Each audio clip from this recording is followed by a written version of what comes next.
Okay, laminating a book, a paperback. 12-inch library laminate, not contact paper from Walmart, but library laminate. This I got from Demco. I've used lots of different brands, or brands from Demco. Chipboard, which I have a lot of these from a book company we used to order from. So I don't have as many as I used to because we no longer order from that company, but it works great as a cutting board. My bone folder, X-Acto knife, make sure the blade is sharp, good pair of scissors. Here's the paperback that I'm going to cover. So measure it out. I don't really need more than 1 square on each side. Now when I was beginning, I did more than 1 square on each side just to make sure I knew what I was doing. And sometimes I can see through this well enough to cut. So I just go up to it's a little less, it doesn't go right to that line. I'm gonna go to the next square over anyway, because I make mistakes.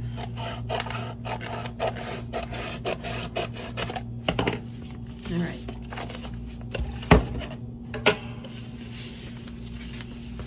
This particular let me start here. I do this to get rid of some of the natural roll the laminate seems to get pretty easily.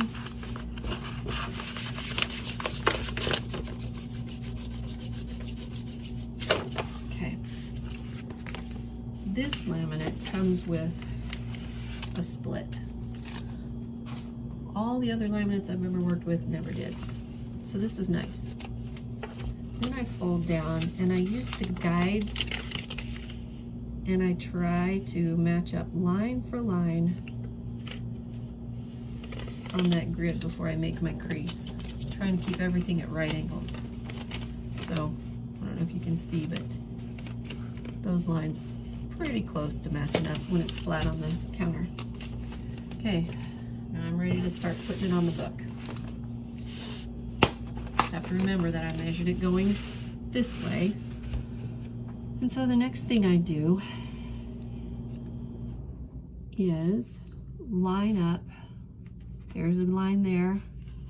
I want it to go all the way down this book if I can see underneath well enough. Sometimes I'll have a book that's more like the color of the counter and it's impossible to see where this line is.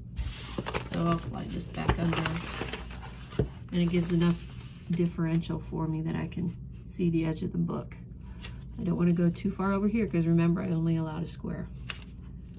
No. This stuff is pretty forgiving. You can put this down like, it moved, and you can take it up again. It'll be pretty solid on there after a while. And then I just press that down, and I don't need that anymore. And using my bone folder, I squeegee out the bubbles. Now here's where I use the contact paper to help me. I push it down on the counter to keep the book still while I use the bone. I push it down like this, and then I'm going to use the bone to push down along with the fold, along with the backing that I'm pulling out. Okay, continuing. I normally do it this way though. So while I'm pulling this up, I'm pushing with the bone over to get as many bubbles out as I can. You want a good solid. Now when you go around the spine, I always just kind of do it slowly, back and forth as I go up. There's a lot of times, especially when you get the thinner spined books, it's easy to get a gap between the laminate and the spine, and oh my, does dirt from backpacks find all those empty places. All right, doing the same thing I'm going to push this out while I remove the backing. And I think you can tell this stuff is thicker than contact paper backing. And it just gets in the way very easily while I'm doing this kind of stuff. All right, looks good. Grabbing my chipboard again. If you don't have chipboard, just get a cutting board. It'll save your countertops. And I like using an X-Acto blade more than the scissors. All right. I do not cut this at a triangle like that. I know some places they suggest you do that, which is fine, and then taking this and reinforcing the corner with it. I found that rather tedious. And so if I cut it at less of an angle, I will reinforce that corner automatically. I'll show you when we're done. And now the other side.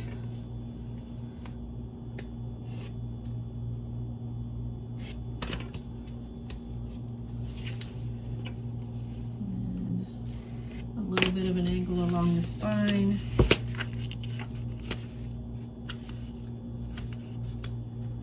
Just pulling that up and then go back and forth, pushing out any bubbles. And now the edge. I think you can see as I pull this up, my corners are pretty reinforced without that little extra triangle. Oops, got a wrinkle. So pull this up a little bit.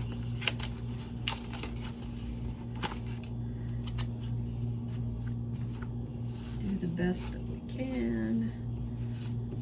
Not ever gonna be perfect. There, and that's what the back cover looks like. And I'm gonna repeat it, of course, for the first cover.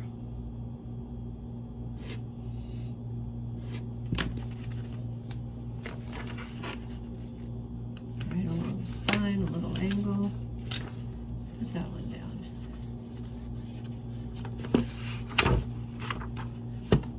And again, a little angle cut. A little angle cut.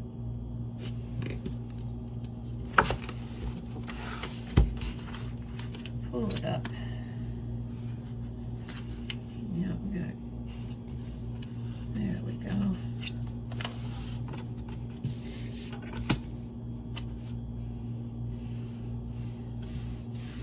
Okay, then I just have to get rid of these guys. And that's when my X-Acto blade comes in really handy.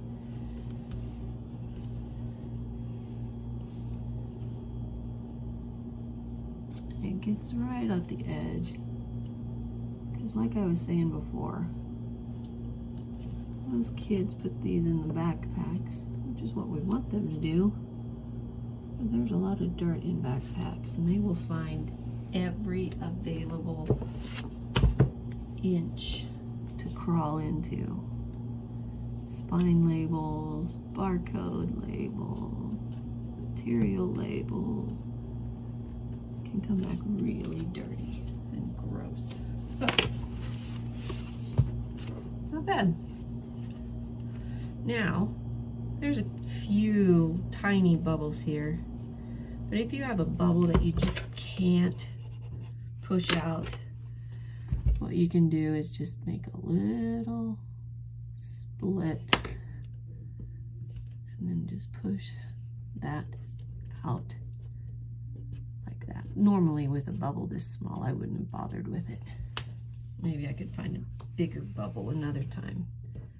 And you just push it out, push the bubble out through that little split. And you're good to go. Now, I've got all these pieces of extra laminate, and I noticed we have a sticky spot there.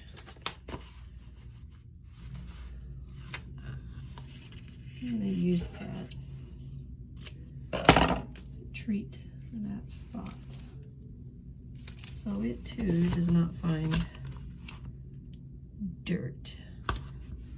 Because it is a little, and I did not get it in a good spot, did I?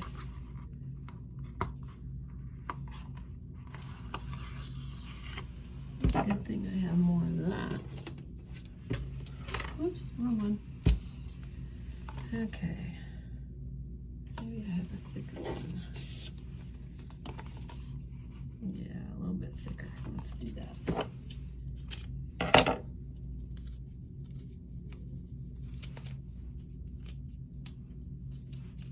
And just cover up that sticky spot.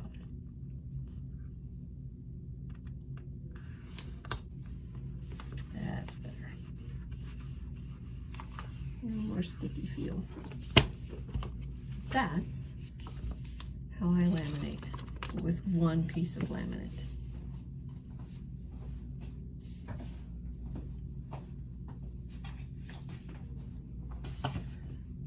Because I have books that are super thin and wavy. Boy, do they have a lot of motion to them. I'm going to do this with 2 pieces of laminate. I'm using the same 12-inch because honestly, I'm out of 10-inch. And that happens. I don't know. And so I pre-measured this. I'm going to do it a little differently. I did it this way. It's a wrap around the spine partially, just so I don't have to deal with a big piece of this covering a little bitty thin thing.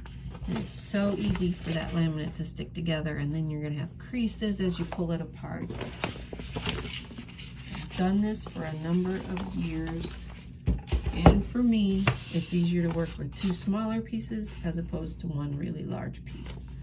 So, basically the same thing, only I have to remember I am not going around the book as normal. Okay, line up those lines on each other.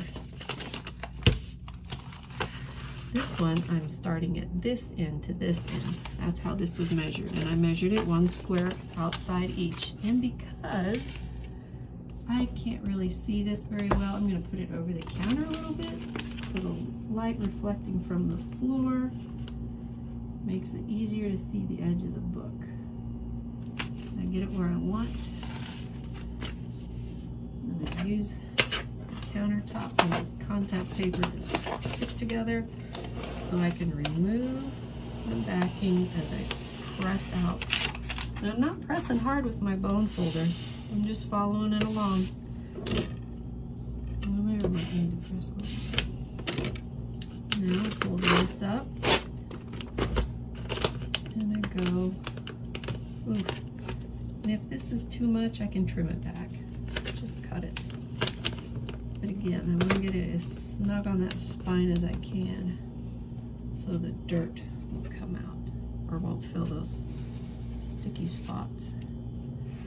This takes a little bit more focus. It's easier for air bubbles to get in because I didn't have the backing to remove when I did this. So that looks pretty good. And then I will do like I did before. Slight angles there all the way around. Pull that up. Press it in. Slight angle, slight angle, slight angle.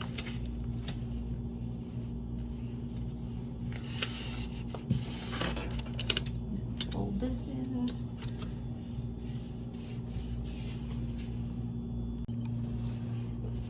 And we'll just do the same to the back. Slight angle, up.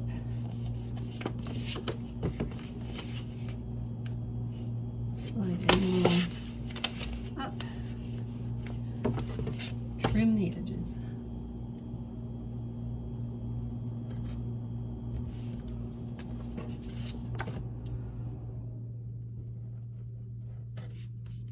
Trim the edges.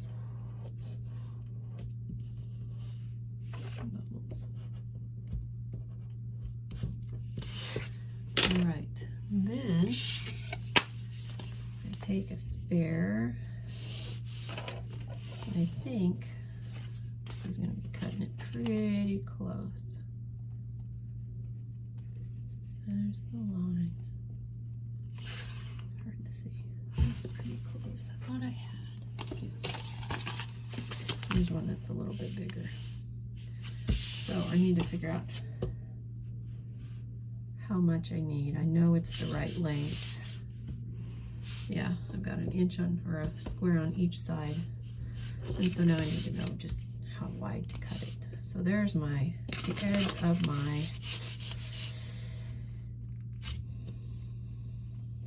edge there. I'm just going to go out to that next square because I do want a little bit of overlap. In fact, since that's a straight edge, I should probably check it on both sides. How far out? Yeah, this is going to be plenty.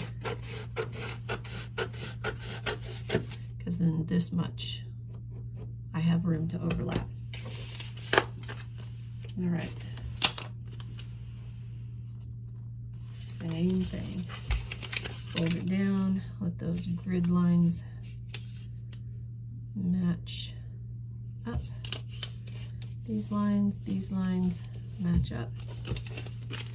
Now this was my straight line, so I want that to go on the book side of things, and I want this line to match up with that line. So will that give me enough on this end? Yes, it will. Press that down. Let that help me. And there we go. Sometimes I'll push that down a little bit more right along the seam. See, that just overlapped. Probably not even a half inch. Maybe a half inch. I don't know. I'm not good at estimating distance. So clip those corners.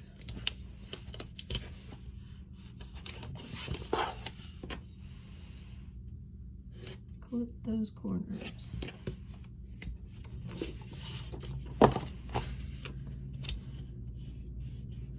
Alright. And this, as you can see again, my corners are pretty reinforced the way I clip those out that way. And now we have a paperback that might just last a little bit longer on the shelf.